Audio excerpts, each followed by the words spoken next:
وسلم على رسوله الكريم. أما بعد، أعوذ بالله من الشيطان الرجيم. بسم الله الرحمن الرحيم. إن صلاتي ونسكي ومحياي ومماتي لله رب العالمين. صدق الله العظيم. إن الله وملائكته يصلون على النبي يا أيها الذين آمنوا صلوا عليه وسلموا تسليما.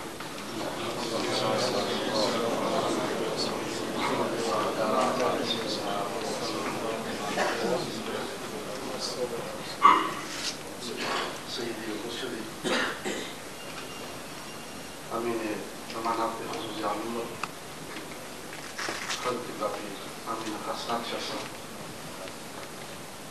خلیفہ مجاز خصوصی عمر سید نظیر حسین شاہ صاحب، میرے بادل مکرم ارادہ روح قاضی ایم این اے ڈاکٹر سرفراز نعیمی صاحب، میرے استاد محترم محمد خانوی صاحب و دیگر تمام احباب، السلام علیکم ورحمۃ اللہ وبرکاتہ۔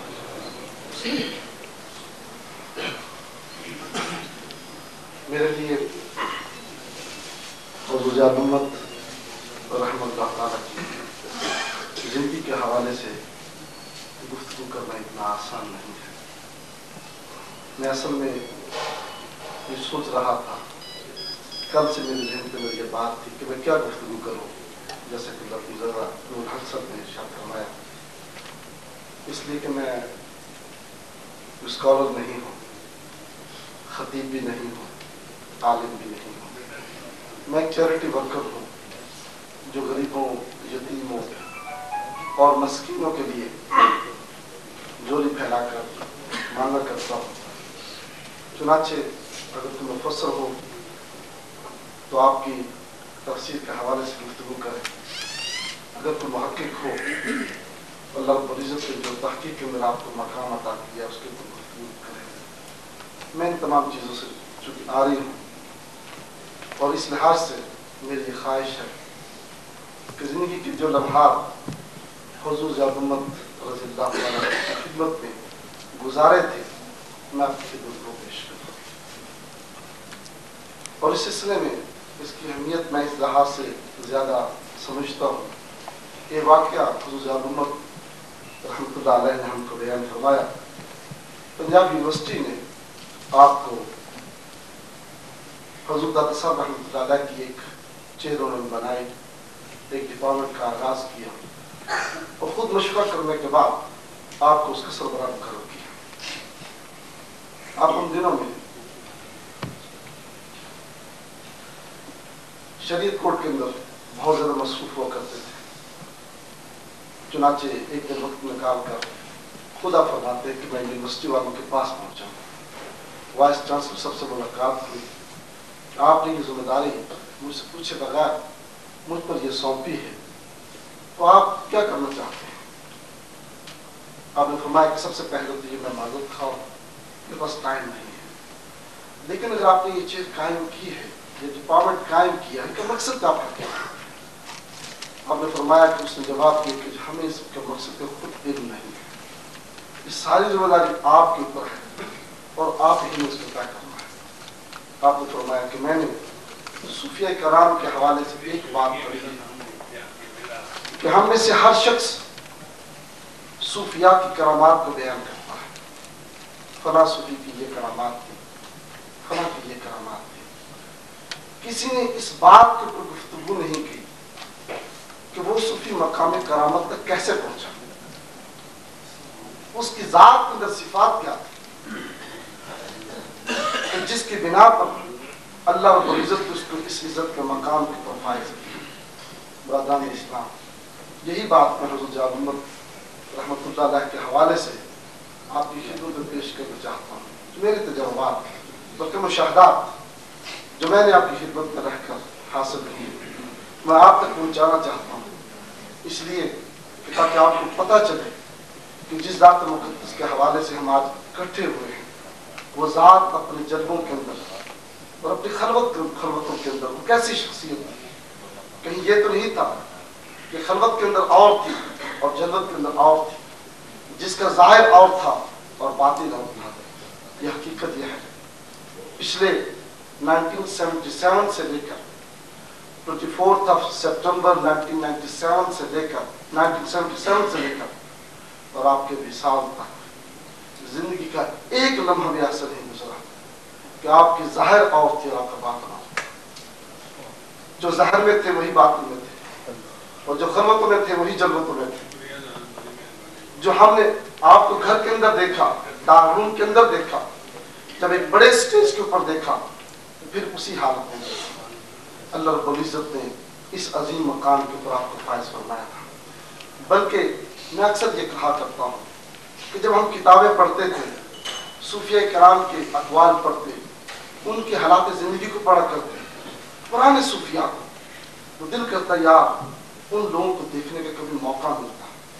لیکن جب حضور عالمت رحمۃ اللہ علیہ کے در القدس پر حاضر ہونے کے بعد یہ نظر آیا، وہ ساری صفات جو پہلے صوفیاء کے اندر تھی، اللہ رب العزت نے اس ماضی کے شخص کو جدید دور کے اندر پیدا کر دیا۔ حقیقت بات یہ ہے۔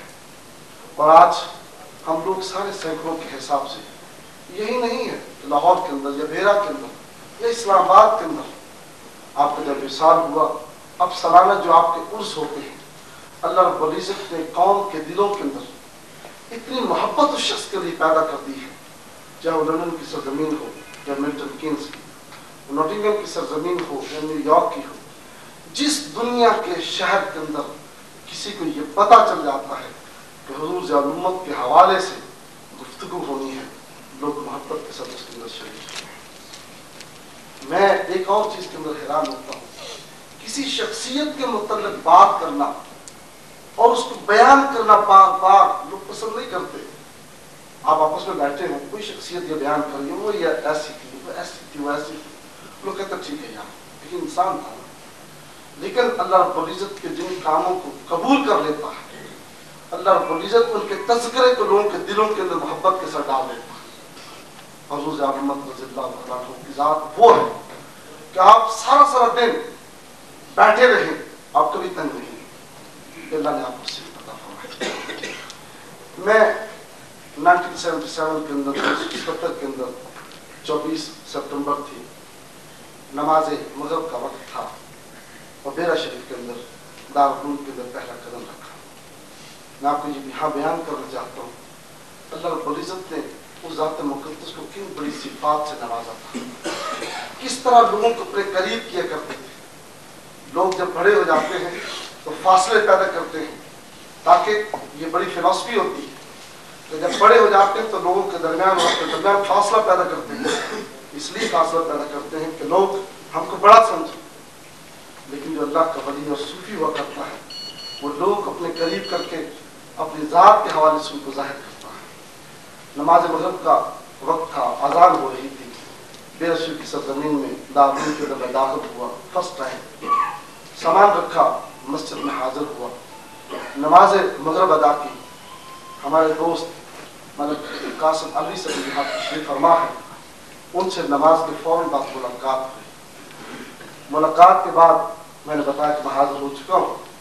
انہوں نے فوراً اسی وقت نماز مغرب ختم ہوئی، حضور ضیاء الامت مسجد سے نکل گئے، اور نکلنے کے وقت جب اپنے جوتیاں پہننے کے قریب تھے تو میں حاضر ہوا، اور ملک قاسم علی صاحب نے کہا کہ ان کا نام سید رخت حسنین ہے، صدر والے پیر صاحب کا بیٹا ہے، اور دارالعلوم میں داخل ہونے کے لیے حاضر ہوا ہے۔ میرے والد گرامی جب میں داخل ہوا اس سے 5 سال پہلے وصال فرما چکے تھے، 1973 کی بات ہے۔ ہمارے بڑے بھائی چند صاحب نے ہماری تربیت کی، ہم کو جوان کیا، پڑھایا۔ جب میٹرک کیا تو بھیرا میں داخل ہوا، تو ایک باپ کی جو شفقت ہوتی ہے جس سے میں یقیناً محروم تھا، حضور ضیاء الامت کی جب میرا پتہ چلا، میرے چہرے کو پکڑا، پیشانی کو پکڑا، اور فوراً میرے چہرے کے اوپر، پیشانی کے اوپر بوسے دینے شروع کر دیے۔ میں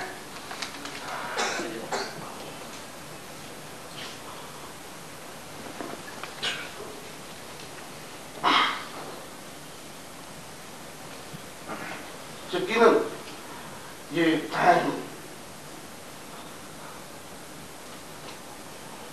ایسا ایسا تھا کہ اپنے باپ کی شفقت کو محسوس کیا. میں نے سمجھا کہ میں جس ذات مقدس کے پاس حاضر ہوا میرا مقدر یہیں پر ہے. جس ذات نے مجھ کو باپ کی شفقت دی یقیناً میرا مستقبل اسی کے ہاتھ ہے. الحمدللہ اللہ کی رحمت اس کا فضل کر رہا. آپ کے قدموں میں بیٹھے آپ کے چلوں کو اور آپ کے قدموں کو دیکھا. ہمیشہ باپ کی شفقت دی, باپ کی محبت عطا فرمائی. نگران اسلام جو انسان کے مشاہدات ہو کرتے وہ کتابوں سے بہت ڈفرنٹ ہوتے. ہم نے آپ کی ذات کو بصیرت قائد, بصیرت لیڈر پایا. اور ایسے نہیں کہ ضیاء قرآن کے اندر لکھا کہ قائد کی صفات بھی ہوتی ہیں. اپنے بڑوں کا احترام ایسے ہوتا ہے.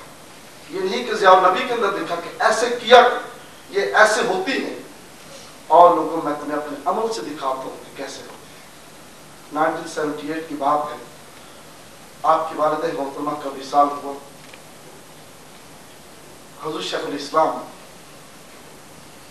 والمسلمین سیال شریف سے فاتح کے لیے حاضر تشریف لائے. آپ کے ساتھ آپ کے برادر مکرم حضرت خواجہ فخرالدین صاحب تھے. فاتح کی جگہ پر بیٹھے. وہ منظر دیکھنے والا تھا. مفسر قرآن ہو, محدث ہو, مورخ ہو, بہت بڑے دارالعلوم کا پرنسپل اور بانی ہو, اور اپنے شیخ محترم کے حضور اور تحیات کی شکل میں اس انداز کے ساتھ حضور جانب بیٹھے ہوئے تھے کہ گلے کے اندر رومال ایک غلامی کا توق سمجھ کر اپنے شیخ محترم کے حضور بیٹھے ہوئے. اس سے ہمیں مشاہداتی انداز سے سبق سیکھا. مجھے یاد ہے کہ میں نے یہ محسوس کیا اگر شیخ کی خدمت میں بیٹھو اس طرح بیٹھو جس طرح حضور جانب بیٹھے. پھر جب آپ کو وضو کروانے کا موقع آیا, حضور شیخ الاسلام طالب علم سائیکلوں کے حساب سے تھے. آپ سائیکل طالب علم دوڑے بھی کہ ہم وضو کرواتے ہیں. آپ نے فرمایا نہیں, یہ تمہارا مقام نہیں, یہ میرا فرض ہے. آپ نے حضور شیخ الاسلام وضو کروایا تو محبت کی ساتھ باتیں نہیں کرتے. یہ اپنے شیخ کی خدمت میں حاضر ہونا اور شیخ کا ادب و احترام اور شیخ کو دعاؤں کو حاصل کرنا, یہ وہ عملی مشاہدہ تھا, عملی کام تھا جو آپ نے کسی تحریر کے اندر نہیں لکھا کہ تم نے ایسے کرنا ہے, بلکہ ہم لوگ جو آپ کے غلام تھے اور آپ کے خادم تھے اور آپ کے شاگرد تھے اپنی عملی شکل کے اندر ہم کو بتایا. اور یہی وجہ ہے حضور جانب رحمۃ اللہ کے بارے میں آپ کے شاگردوں کے اندر جو احترام پایا جاتا ہے. میں نے خود انگلینڈ کے اندر دیکھا کہ علماء حیران اور پریشان تھے. یار کوئی شاگرد اپنے استاد کو اتنا احترام کر سکتا ہے کہ فقط آپ تھوڑی دیر کے لیے اٹھے تو ہر شاگرد کو کھڑا, آپ مسکرائیں تو تمام شاگردوں کے چہرے پر مسکراہٹ طاری ہو جائے. آپ کا چہرہ غمگین ہو تو سب رونا شروع کر دیں. آپ محبت الہی اور محبت رسول کی باتیں کریں, رونا شروع کریں, آنسو آئے تو تمام شاگردوں کی آنکھوں میں آنسو آ جائے. یہ کبھی نہیں. بلکہ 91 کی بات ہے, ہم مانچسٹر میں تھے اور علامہ قمر زمان آزمی ہمارے انگلینڈ کے بہت جید عالم دین بڑے عظیم خطیب ہیں. یہ منظر جب انہوں نے دیکھا تو اپنی تقریر کے اندر اس منظر کو بیان کیے بغیر نہ رہ سکے.